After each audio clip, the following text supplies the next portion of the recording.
Hocam Amerika'yı uzun süredir böyle ikon liderler yönetmiyor. En son zaten ikon diyemeyiz. Kukla lider kıvamına gelmiş bir lider olmuş da. Hani bunun Bir program arkasında çektim. hani bilerek YouTube yapmıyor mu? kanalında var. Gelip Bunları onu bilerek mi izlesinler. yapıyorlar büyük güçleri? Washington ilk Amerikan başkanından 46 tane Amerikan Hı hı. başkanının tamamının, yani sadece Kennedy hariç, aynı İngiliz kralının, Magna Carta'yı imzalayan aynı İngiliz kralının akrabalık derecesi olan insanlardan oluşması ne derece tesadüf. Bunların hepsi de mason.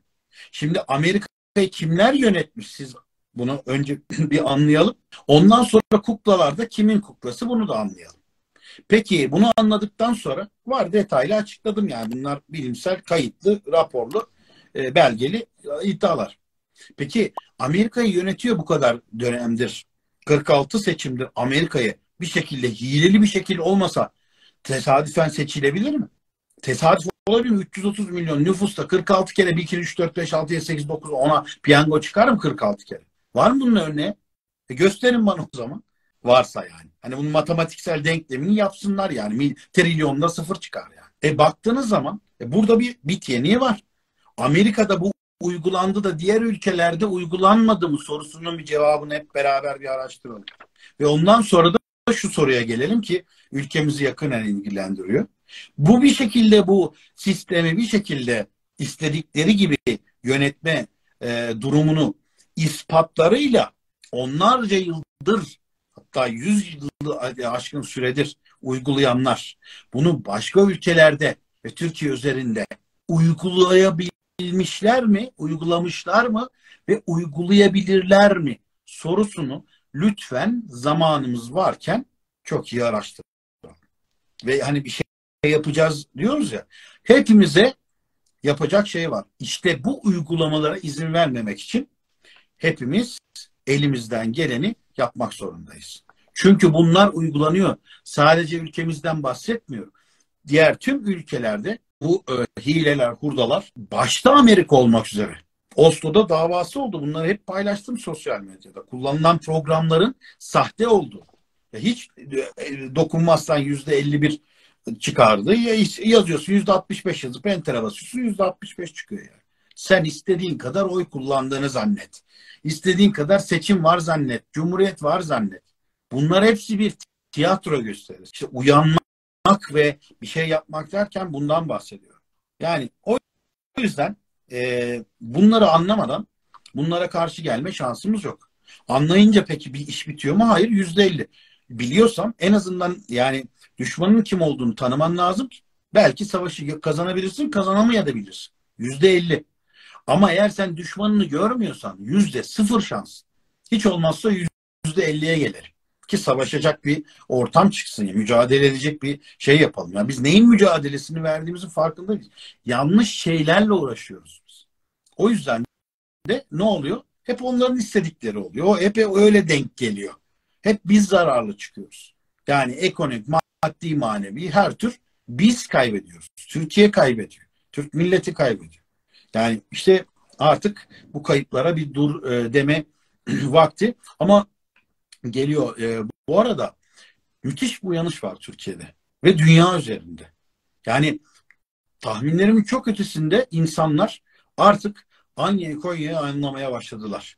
Gerçekten bu gerçeklere uyanan ve yani ne büyük aldatmacanın içinde olduğumuzu, tüm dünyanın bu kadar aldatıldığını kimse hazmedemiyordu, yani kabullenemiyordu. Ya olur mu canım filan. Nasıl yani? Amerika'yı Christoph Kolomb bulmadı mı?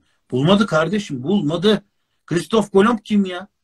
Asya, otorite, olmek, onun İnkası, Mayası. Bunlar küçük baş hayvan mıydı yani? Onlar keşfetmedi de Kolomb mu keşfetti? Siz ne saçmalıyorsunuz? Ama yaz şimdi Google'a Amerikan keşfi yaz. Ne çıkacak karşına bir bak. Bak, başka hiçbir şey çıkmayacak. Kızılderililer nereden? Zembille mi indi? Zeppelin'le mi indi? Paraşütle mi atladı? Nereden geldi bu Kızılderililer? Niye? Çünkü Türk bağlantısı var. Asla. Sil onları. At. Bak bakalım o Kızılderilileri kim asimile etmiş? Aynı üç kağıdı yapanlar kimmiş? Onlara yardım edeceğiz kardeş, anlaşma, barış diye çiçek virüslü battaniyeleri verip adamları çiçek virüsüyle öldüren, sonra da yok eden, ondan sonra da kabilesinin adını kendi jipine Cherokee diye marka yapan Amerikalı'dan bahsediyorum arkadaş. Alıyorsun, yolda sürüyorsun, ne? Cherokee'lerin yok olmuş kabilesinin jipini. Bir de sana satıyor. Adam bir de marka yapmış. Böyle de yüzsüz bunlar yani. Baktığınız zaman aynısını kendi ülkesinde o ülkenin asıl sahiplerini, o bölgenin sahiplerinin jip markası haline getirenler seni de yarın öbür gün jip markası haline getirir. Büyük bir zevkle getirir yani. Getirmek de istiyorlar. Deli gibi istiyorlar. Ama henüz jip markası olmamışken işte bu gerçeklerin acı da olsa, korkutucu da, ürkütücü de olsa neyse farkına varalım. Biz Türkler bir kere İslam'ın, Allah inancının, tek Tanrı inancının, gök Tengri inancının yeryüzündeki temsilcisiyiz yahu. Türkler asla savaşmaktan ve Tengri'ye, Allah'a inanan birisi ölmekten, şehitlikten korkmaz. En büyük korkuları bu. İşte dinle uğraşmaların en temel sebeplerinden de bir tanesi bu. Sen vatanın için, milletin için, namusun için savaşırken ölmekten bu millet hiçbir zaman bir saniye bile tereddüt etmemiş. Ya başıma bir şey gelirse, ya ölürsem ya dememiş.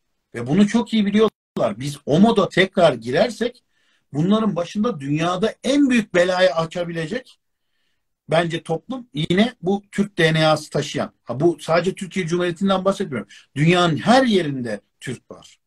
Ve o geni taşıyan insanlar var. Eğer bunlar bir işte vatan millet duygusuyla coşarsa kimsenin onları dizginlemeye gücü yetmez. Yeter ki düşmanına odaklansın. Bu düşman kardeşim bana zarar veriyor. Benim namusum, vatanım elden gidiyor dediği anda olay bitmiştir. Ama bundan çok korkuyorlar. İşte bunu sürekli perdeliyorlar. Evet. Bu perdeleri de zamanında aralayıp daha fazla zarar görmeden inşallah bunların hepsinin üstesinden geleceğiz. Hani kötü planlar var mı? Kesinlikle var. Bunlar can yakar mı, kan döker mi? Kesinlikle onların gündeminde var. Ben bunları tasvip ettiğim değil, olmaması için uyarı niteliğinde söylüyorum bunları. Ama bunların üstüne gelebilecek gücümüz var mı? Her zaman var. Her zaman için vardı. Şu anda da var. Benim yeter ki biz gerçeği hayalden, iyiliği kötüden, hakikat doğrultusunda Allah yolunda bu ayrımı yapabilelim. Bu gerçeği gördükten sonra ne gerekiyorsa zaten bu millet yapacaktır. İnancım tam. Bir de hocam geçtiğimiz yakın dönemde bu işte söylediğimiz baştaki güçlerin arkasındaki güçler diyoruz ya, hep konuşuyoruz. Onlar için önemli bir temsiliyet göstergesi olan kraliyet. Kraliçe vefat etti yakın dönemde. Ve bundan sonrasında şimdi, bir dönem değişikliği. Kraliçe neyin kraliçesi? Siz ne düşünüyorsunuz? Bir kere onu bir terse gidelim şimdi. Tüme var mı? Tümden gelin yapalım. Şimdi şöyle bir olay var. Niye sen prens olamıyorsun, ben prens olamıyorum, öbürü kral olamıyor, prenses olamıyor? Kim oluyor? O kandan genden gelenler olabiliyor. Bir kere belli bir soyun işin içinde olduğunu görüyorsun. Soy var, soy. Soylu aile diyorlar ya. Onlar soyluysa dolayısıyla biz soysuz muyuz yani? Peki siz kimin soyusunuz kardeşim? Kraliçe diyorsun da kimin kraliçesisin sen? Hani hangi soydan geliyorsun? Kendi söylemlerine bakalım. Bunları ben yakıştırmıyorum. Kendileri söylüyor zaten. Bunların geldikleri soy tüm ezoterik cemiyetlerin taptığı dünya dışı varlıkların, Anunnakilerin reptilyan soyu. Mavi kan soyu. Evet, bunlara tapıyorlar. Ve bunlarla DNA kardeşlik, yani bunlar kan çemberi. Bakın Dragonhood, ejderha örgütleri, beyaz kardeşlik, işte ezoterik cemiyetler, masonluk gibi tüm bu şeyler bu soyla bağlantılıdır. Bu soyların hepsi de Anunnakilerden Marduk ve Enki'ye çıkar. Bunlar da mavi kanın, sürüngen kanın temsilcisidir. İslami kaynaklarda, semavi dinlerde bunları iblis ve oğlu şeytan olarak görüyoruz. Bu kadar net konuşuyorum yani. Ben şeytana tapıyorum, sana ne kardeşim diyeceksen, yani satanik, şeytan onu baz alıyor. Ya, alabilir. Ne diyebilirim ona ben? Allah akıl fikir versin derim. Başka bir şey diyemezsin. Ama şöyle bir şey var. Çoğu bu konuda kandırılıyor. Bunu iyi bir şeymiş gibi sunuyorlar onlar. Bunları insanlığın, dünyanın kurtuluşu buymuş gibi sunuyorlar. Hayır arkadaş, dünyayı kana bulamak isteyenler bunlar. Bunlar kendi soyunu kurtarma derdinde. Ve bunların o soyun fiziki olarak, genetik olarak en saf kalan temsilcisi, ki hep aile içinde çiftleşerek bunları korudular ritüelleriyle ve güncelleyerek, işte kraliyet ailesi dediğiniz bu soy. O yüzden onlar kral kraliçe. Hani bize insanlık dersi veriyordunuz. Kral kim? Kraliçe kim? Hayırdır? Geçsene Cumhuriyeti. Niye geçmedin? Baktığın zaman bu kanın temsilcisi. Bütün dünya niye ona şey yapıyor? Çünkü asil kan. Asil. Neyin asili? Dünyada asil kan arıyorsan ölçmek için Türkiye'ye geleceksin kardeşim. Kanın asili burada. Sen sürüngenlerin asilisin. Biz sürüngen falan değiliz. Orijinal Mu'dan gelme, Mu kaynaklı DNA'lara humanoid olarak, Siryan, Sirius bağlantılı direktman insan olarak yaratılan soyun en asil temsilcisi bu dünyada Türklerdir. Kimse kusuruna bakmasın. Araştırsın. Şimdi baktığınız zaman işte kraliçe, bunların yönettiği şeylere bak. Amerika'yı kuran kim? İngilizler. İngiltere'yi kuran kim? Kraliyet ailesi. Kraliyet ailesini kuran kim? Reptilyan soyu Anunnakiler, sürüngenler. İşte bu kadar. İsrail'i kim kurdu? Amerika. Amerika'yı kim kurdu? İngiltere. Amerika'nın ilk kurulduğundaki adını ne koyalım dedikleri zaman ilk şey sunulan isim neydi biliyor musunuz? New Atlantis. Yeni Atlantis. Şimdi yıllardır programlarımda bas bas bağırıyorum. Atlantis kim? Atlantisliler kimler? Neden Atlantis Mu'yla savaştı? Neden bir savaş? Niye, neyin derdindesiniz? Çünkü Atlantisliler Poseidon'a tapıyordu.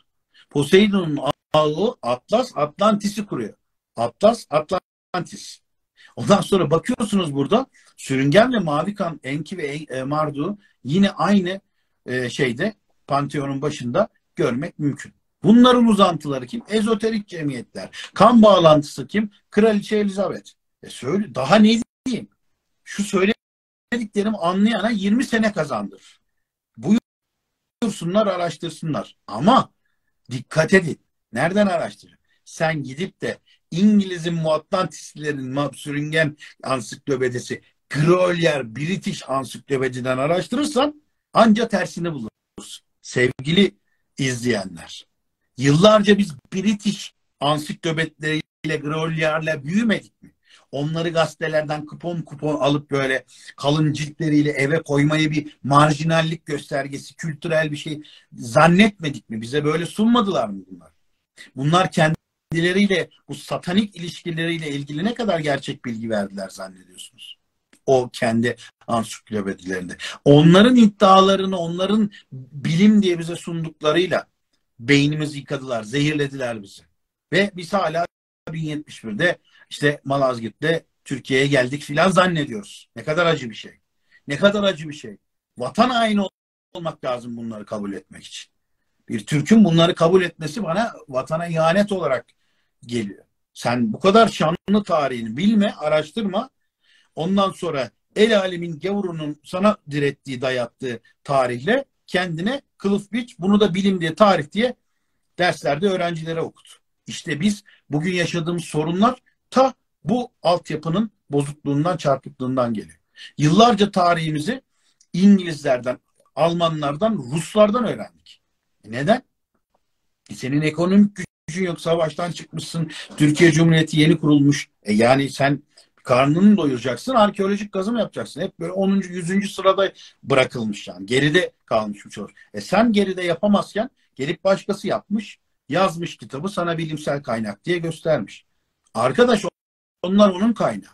Hiçbirini sapa gelir bulmuyor teorileri. %90'ı bana göre tamamen taraflı ve deccaliyet sistemine paralel yazılmış şeyler. Bunları gerçekten Türk tarihçileri, Türk arkeologları inceleyecek, yazacak, araştıracak. Hep biz onları kopya çekmişiz. Onların dediklerine eyvallah demişiz. Bugünlere gelmişiz. Gerek var mıydı? Bence yok. Bunu kendi gücümüz var artık. Kendi araştırmamızı yapabilecek arkeologumuz var, tarihçimiz var, bilim insanımız. Her şeyimiz var arkadaş. Tohumumuz da, tarlamız da, suyumuzda ülkemiz 4 mevsim yaşayan harika bir ülkemiz var.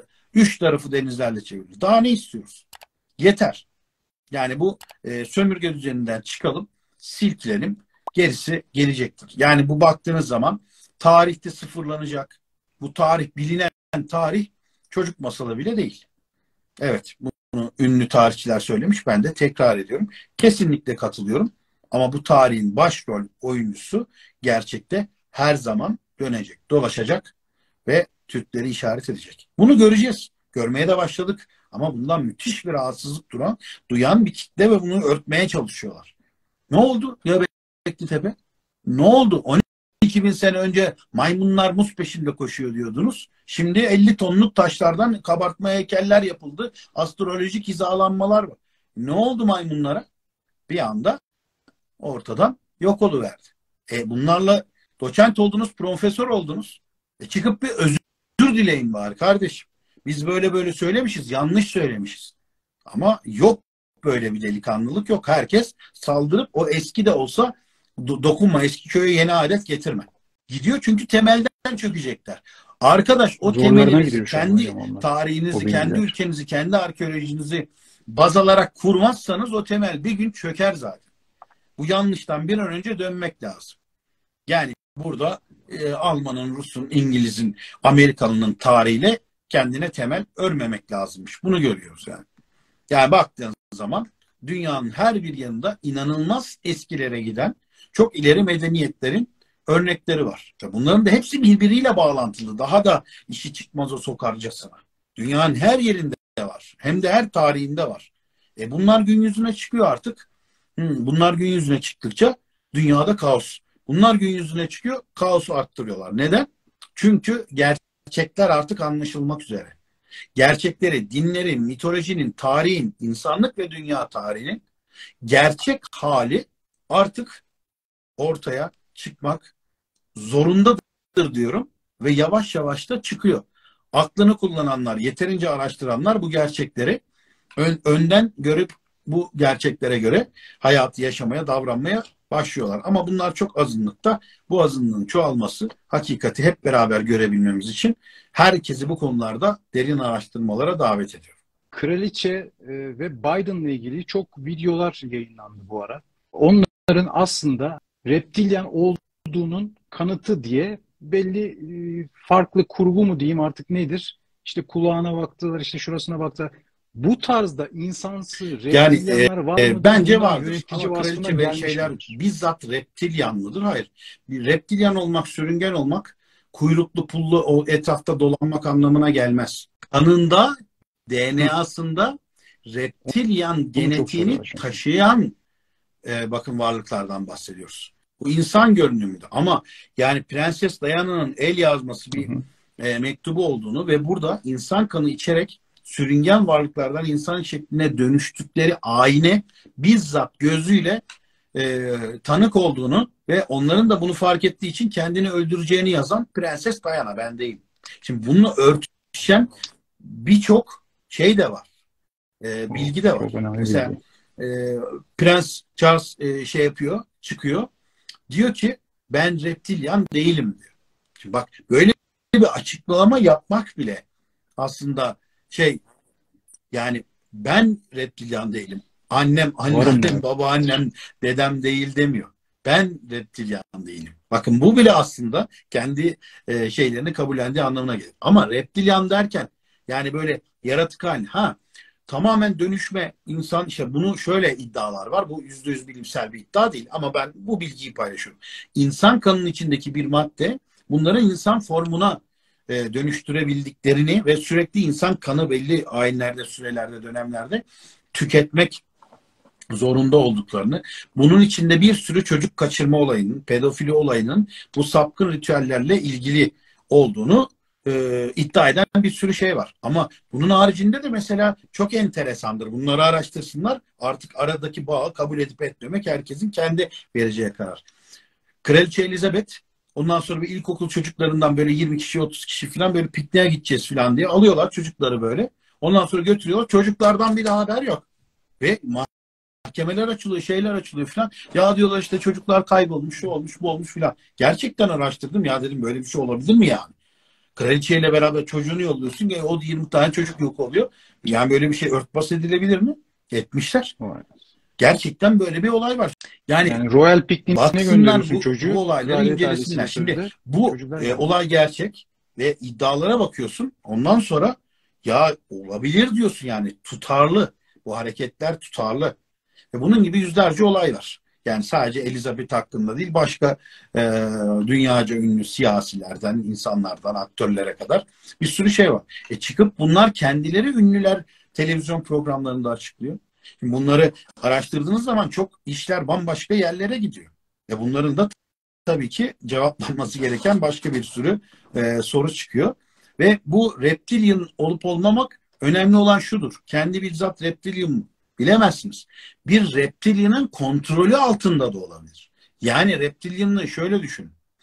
Yani elektromanyetik olarak senin ruh ve bilincini ele geçirilmiş ve gerekli zamanlarda kendi kararlarını değil, onların kontrolünde karar veriyor olursun. İşte bu da bir reptilianlıktır. Baştan sona 7/24 senden uğraşmaz.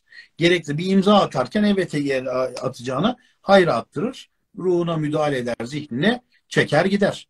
Sen ruhunu şeytana satarsan, şeytanın o ruhu ne zaman, nerede, ne şekilde kullanacağını kontrol edemezsin. Asıl reptilian tehlikesi bana göre budur. Peki bu dünyadaki hangi siyasetçilerde böyle bir durum test edildi, tespit edildi ya da böyle bir araştırma yapıldı? Bence yapılması lazım. Esas problem, böyle bir araştırma yapılırsa ortaya çıkar. O zaman dünyaya kimler nasıl yönetmiş, bugünlere nasıl getirilmiş, bu kadar savaşı, kanı dökenler insanlar mı, yoksa bu insanları kullanan dünya dışı bir teknoloji mi? O zaman bence çok daha iyi anlaşılır. İnşallah o günlerde görürüz diyorum yani. Son soru olarak hocam, bu aralar çokça öğrenci arkadaşlarımız da faydalanıyor ve çokça bunlarla ilgili sorular da Hı hı. soruyorlar, bana hep mesaj atıyorlar. Bu ChatGPT diye bir şey çıktı hocam. Yapay zekanın artık ilerlemiş hali ve onun versiyonları, IA versiyonları çıkmaya başladı. Bu Ya bunlar yapay zeka için ne biraz önce düşünüyorsunuz söyledim. hocam? Bu da bir Onu plan mıdır sizce? uyarlayarak her şeyi kendileri uyarlasın, öyle hareket etsin. Ne dedim? Bedava kaçar fare kapanında olur. Bakın, böyle bir program yapıp size bedava sürüyorlarsa ne demek?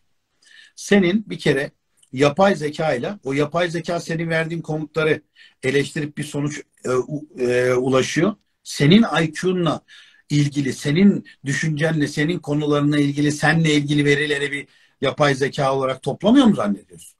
Tabii ki topluyor. Yani sana 3 kuruşluk fayda yapıyorum gösterirken, işte Amerika'nın yolladığı süt dozlarının dijital versiyonu. Sana bir bardak süt veriyor. Ondan sonra çiçek aşısı satıyor.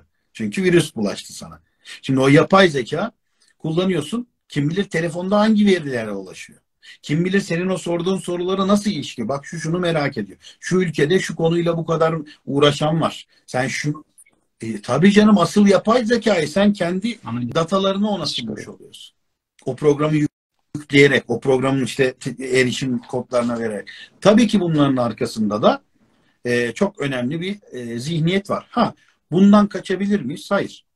Telefonlar, sen sosyal medyada gezerken sen hiç tek kelime etmiyorsun. Bakıyorsun Facebook'ta bomba patlamış. İşte burada işte karikatür var. Burada hangi karikatüre güldün? Senin zeka düzeyini, IQ'nu gör. Diyor, güldüğünü anlıyor. Diyor ki bu adam bundan gülüyor. Yani bunun şeyi bu.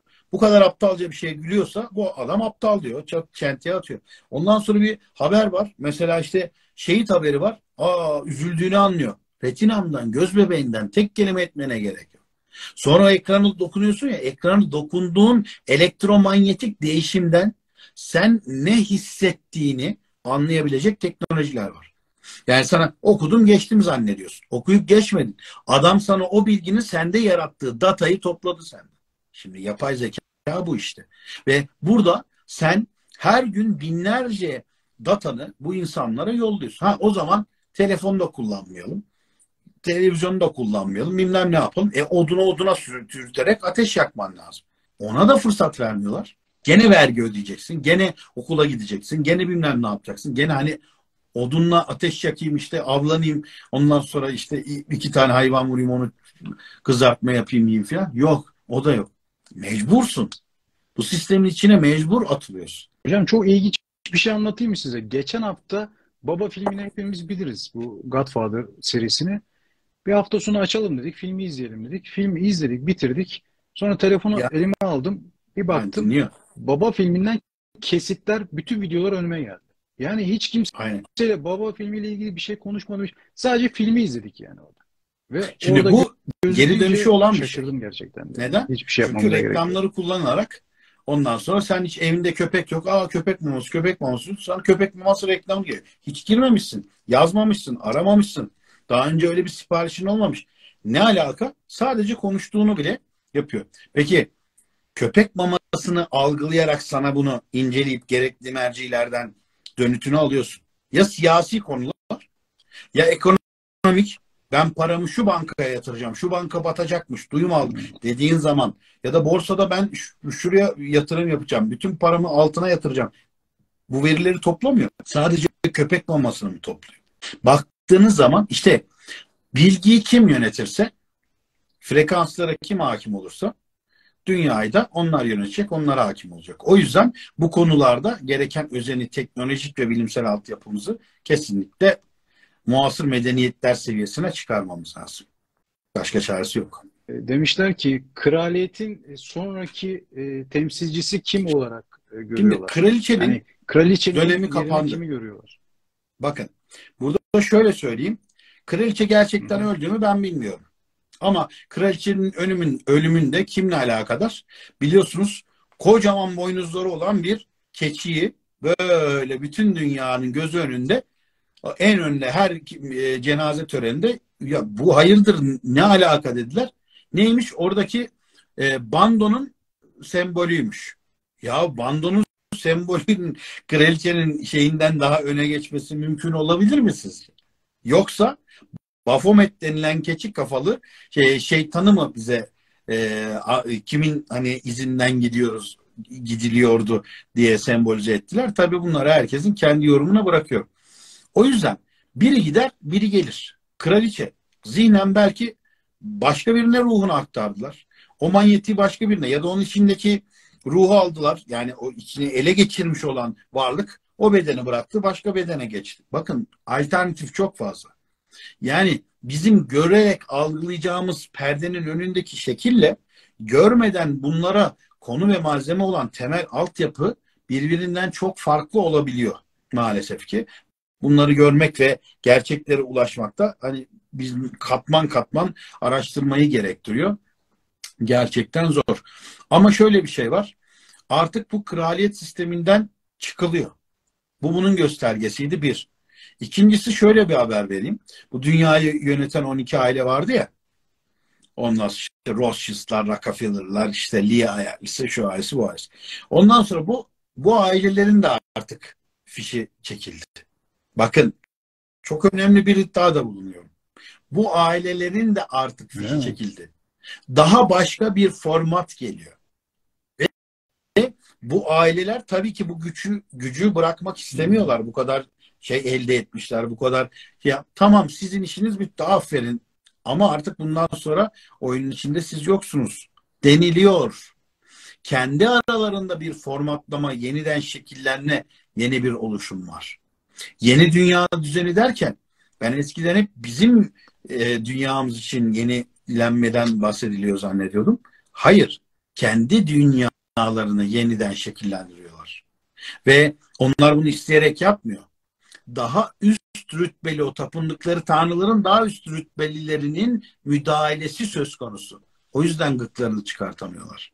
Ama bunlar onların sistemini etkilediği için, artık tabii onlardan bize de yansıdığı için tamamen yeni dünya düzeni onlara da bize de yeni kurallar eşliğinde bir şekillenme getiriyor ki bunun ekonomik bağlantısıyla ilgili küçük bir ipucu verdim. Yıllar içinde doğru mu söylüyoruz, yanlış mı söylüyoruz? Bu programda kayıt niteliğinde kalsın elimizde. Küreselci, cumhuriyetçi, demokratçi filan, bu kelimeler bence ilkokul seviyesinin ötesine geçmeyecek şeyler. Çünkü sonuçta Karagöz Hacivat'la aynı kapıya çıkar. İkisini de aynı adam yönetiyorsa Karagöz de aynı, Hacivat da aynı arkadaşlar. Yani birisi sağ eli, birisi sol eli. O yüzden o ona bir şey atıyormuş, bu buna bir şey atıyormuş. İkisini de o kuklacı aynı olduktan sonra kuklaların ismi küresel, müresel, işte şu aile, bu aile, şu devlet, bu devlet. Bunlar bence Karagöz, Hacivat. Oynatanlar aynı. Ben böyle bir ayrıma inanmıyorum. Ben sadece gerçek insanla insan bedeninde ama insan olmayan varlıklara tapan insanların ayrımını, yani kısaca özetlersek iyi insanla kötü insan ayrımından başkasını kabul etmiyorum. Yani bu yakın zamanda bir videoda çok dolanımda hep şeyden bahsediyor. Dünya nüfusu normalde artış hızından daha fazla arttı ve artık bunu azaltmak isteyecekler diyorlar. Sizce bu söylediğiniz güçler değişip arkasında daha büyük güçler oluşarak Şimdi bir insanları azaltmak insanları isteseler bunlar azaltma yoluna mı azaltır gidecekler yani? arkadaş. Çok basit. Dünya nüfusu bu kadar çoğaldı der. Toplar bütün şeyleri. Bundan sonra herkes bir çocuktan fazla yapmayacaklar. Bitti. Bu kadar. Bitti. Yasak koyar. Yaptı. Birinci çocuk mu, ikinci çocuktan sonra mı ne? Çin 40 bin keza dolar yapmaya vermezsen çalışıyor pasaport, herhalde onun yurt dışı, için. murt dışı, izin, okul, diploma hiçbir şey vermiyor. Yani küçük baş hayvan gibi sen bunu evde besle. Ben insan olarak bile değerlendirmiyorum bunu diyor. Çünkü benim devlet olarak yasal verdiğim sınır bu diyor. Bunun ötesindekine diyor ya parasını vereceğiz. Gene parası olan istediğini yapacak tabii. O hiçbir zaman değişmiyor. Ama normal halk seviyesinde insanlar bu. Şimdi Çin'deki yasağı ne olur? Kısırlaştırır. Ne olur? Yasak getirir. Ne olur? Para cezası koyar. Hapis cezası koyar. İşte pasaport vermez Çin'deki gibi. Bunları yapmayıp da niye adam sana bir sürü şeyle uğraşıp da seni virüsle bilmem ne. Bunların derdi başka.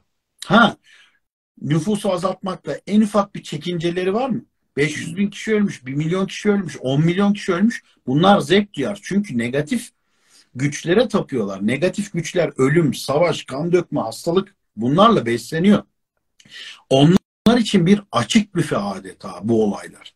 Sen savaşa giriyorsun, onlar o diyor 5 yıldız otelde açık büfe var diyor. Bunların enerji kaynağı bu. Yani tapındıkları negatif varlıklara senin acı çekmeni, ölmeni, sürünmeni bir negatif enerji ritüeli sunuyorlar. O yüzden bir anda herkesi şey yapmak değil. Sürekli bir kesime acı çektirmek. Sürekli o acı enerjisini, negatif enerjiyi bu varlıklara sunmak zorundalar. İşte o yüzden diyorum ya, dünyanın hiçbir zaman bunlar huzur ve refah sunmayacak. Hep bir bela, hep bir olay, hep bir negatiflik yaratacaklar. Yani belli Ağustos'tan çıkan düzen. Bunu kullanıyorlar. Kaostan Bunu artık faydalanıyorlar. anlamamız lazım. Ve bunlar ne zaman ki deşifre olur, işte o zaman kurtulmak mümkün olur. Çünkü bunlar deşifre olup yani her ülke kendi siyasetinde, askerinde, işte yönetiminde, ondan sonra ne bileyim tıbbında, eğitiminde, her tür sektöründe bunlara bağlı elemanların kimler olduğunu bir görse, anlasa. Yani bunu aslında pandemide gördük Hı. hocam. Hani Dünya Sağlık Örgütü diye çok güvenilir bir kurum vardı yani eskiden. Herkes söyleyince derdi, "Aa, Dünya Sağlık Örgütü söylediyse tamam doğrudur." Hani onun Vallahi artık anladık mı bilmiyorum. açıklamasının Hala hiçbir hükmü anlamayan var. kalmadığını anladık Hala pandemi sonrası. anlamayan var yani. Hala kabul etmeyen var. Ve Var mı özellikle hocam? tıp sektöründe olanlar. Hala yani Allah peygamberi kitaba inanmayanlar, ki inanmayabilir, ona da saygı duymaktan başka bir şey düşmez. Ama bunlara inanmayıp da hala DS'nin yalanlarına inananlara ben trajikomik olarak bakıyorum. Baktığın zaman işte çift bölümde profesör, şu kadar diploma, bu kadar bilmem ne, bu kadar kitap, bu kadar makale. Arkadaşım, sen kafayı açmamışsın ki otomatik olarak papağan gibi onlar sana ne diyorsa sen onu yansıtıyorsun. Yani bunları gerçekten özgürce ele alıp konuları araştırarak değerlendirmiyorsun. Onların her verdiği dataya ölümüne tapıyorsunuz yani. Putperestlik gibi bir şey olmuş burada yani. Onlar ne diyorsa doğrudur. Başkası ne diyorsa komplodur. Böyle bir şey var kafalarında. Çoğun. Hala da devam ediyor. İşte bu kafadan çıkılması lazım. Yani kendi sektörünü de eleştirmen lazım. Bak ben müzisyen olarak ne diyorum? Müzik akordu 400 440. Yanlış kardeşim. 432 olması lazım. Onları da bu satanik sistem bozmuş diyorum. Anlatıyorum. Yıllardır seminerler veriyorum. Şimdi ben kendi sektörümde de bunu söylüyorum. Başka sektörde söylemeyelim mi? Sen karışma diyorlar. Kendi git müziğini yap. Ya tamam, müziği yapacağım da gördüğüm bir yanlışı söylemeyeyim mi? Peygamberimiz ne diyor bir hadis-i şerifinde? Bir yanlışlık karşısında diyor, bir tehlike karşısında diyor, susmak diyor dilsiz şeytanlıktır. Ve yine başka bir sözünde diyor ki gücüm, bir ordu geliyor. 1000 kişilik atlı ordu geliyor. Şimdi gelin burada tokat manyağı yapacağım diye önlerine çıkmak mı akıllıca? Yoksa koşup köye haber vermek. Gücün yetmiyorsa o zaman git diyor. Ondan sonra gerekli makamları, insanları duyur diyor. Biz de bunu yapıyoruz. Ben tek başıma ne yapayım? Yani ama ne yapıyoruz burada? İşte sen de ben de bu bilgilerimizi paylaşıyoruz. İsteyen kale alır, istediğine inanır, istediğine inanmaz. Onlar kendi seçenekleri. Bu süreçte ben açıkçası bu katkıda bulunan önemli, değerli insanlardan biri olarak da sizi görüyorum. Hakan Yedican olarak gerçekten teşekkür ediyoruz verdiğiniz katkılardan dolayı. Hem pandemi döneminde hem sonrasında hem öncesinde verdiğiniz bilgilerle gerçekten hani o söylediğiniz bir kısım var yani aydınlandı. Fark etmiyoruz ama aydınlanan bir kesim var diyorsunuz ya. O kesimi etki eden ben de sana teşekkür ediyorum. Çünkü diyorum. Şöyle teşekkür bir şey var. ediyorum. Ülkemizde de artık tamam yani magazin de önemli ama dünyada çok daha önemli gelişmeler var. Spor da önemli ama spordan önemli gelişmeler oluyor. Bunları da artık insanların seçici olarak programlarında senin gibi sadece işte sosyal medyadaki insanların, YouTube'dakilerin değil, artık yani bu 100 tane kanal varsa bu büyük devlet kanallarında da bu fikirlerin özgürce konuşulup tartışıldığını görmek istiyorum. İnşallah ileriki dönemlerde bu da olur. Katıldığın için ve uzun zaman sonra tekrar bir araya geldiğimiz için, seni gördüğüm için de memnun oldum. Hakan Yedican, her zaman iyi ki varsın diyorum zaten, hep biliyorsun, bunu hep söylüyorum. Bu yayını kaydedeceğiz. Onu da sevdiğiniz dostlarınızla paylaşabilirsiniz. Onu da unutmayın. Herkese sevgiler, iyi akşamlar. Saygılar, sevgiler, iyi akşamlar diliyorum. Hoşçakalın.